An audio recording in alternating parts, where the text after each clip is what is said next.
വരുമ്പോൾ എന്തിനാണ് അടച്ചിട്ട മുറിയിൽ വാദം വേണം എന്ന് രാഹുൽ മാങ്കൂട്ടത്തിൽ ആവശ്യപ്പെടുന്നത്? ഒന്ന്.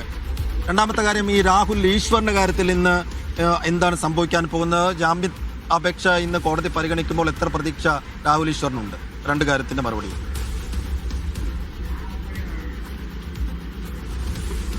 ഈ അടച്ചിട്ട കോടതിയിൽ ഈ ഹർജിയിൽ വാദം കേൾക്കണമെന്ന് രാഹുൽ ഈശ്വരും പ്രോസിക്യൂഷനും ആവശ്യപ്പെട്ടിട്ടുണ്ട്. അതിന് ഏറ്റവും പ്രധാനപ്പെട്ട കാരണം എന്ന് പറയുന്നത് ഈ ഹർജി പരിഗണിക്കുമ്പോൾ ചില തെളിവുകൾ ഹാജരാക്കാനുണ്ട്.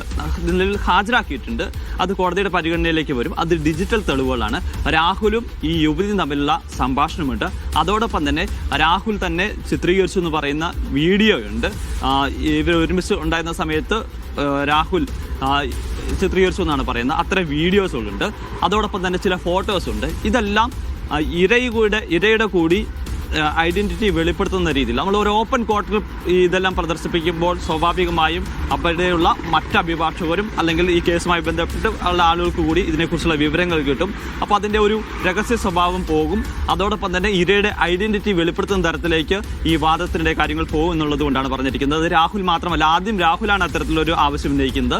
അത് രാഹുൽ ഉന്നയിച്ചിരിക്കുന്നത് ഇരയുടെ ഐഡന്റിറ്റി പോകുന്നുള്ള കാര്യത്തിലല്ല, രാഹുലിനെ കുറിച്ചുള്ള കൂടുതൽ വിവരങ്ങൾ ഇവർ ഒന്നും പേടിച്ചുകൊണ്ടാവാം. പക്ഷേ പ്രോസിക്യൂഷൻ ഇന്നലെ വൈകുന്നേരത്തോടുകൂടി ഒരു അപേക്ഷ കൊടുത്തിട്ടുണ്ട്. സ്വാഭാവികമായി അത്തരത്തിൽ വേണം. ഇവർ പ്രോസിക്യൂഷനും അതോടൊപ്പം തന്നെ രാഹുലും ആവശ്യപ്പെട്ട സാഹചര്യത്തിൽ സ്വാഭാവികമായും ഒരു ഇൻ ക്യാമ്പ് പ്രൊസീഡിങ്സിലോട്ട് പോകാൻ തന്നെയാണ് സാധ്യത. പക്ഷേ അക്കാര്യത്തിൽ തീരുമാനമെടുക്കേണ്ടത് കോടതിയാണ്. ഇന്ന് ഈ ജാമ്യാപേക്ഷ പരിഗണിക്കുന്ന തൊട്ട് മുമ്പ് തന്നെ പരിഗണിക്കുന്ന സമയത്ത് തന്നെ കോടതി എന്തായാലും ഇക്കാര്യത്തിൽ തീരുമാനമെടുക്കും. രണ്ട്, രാഹുൽ ഈശ്വറിനെ സംബന്ധിച്ചാണ്. രാഹുൽ ഈശ്വർ നിരാഹാര സമരം തുടരുകയാണ്.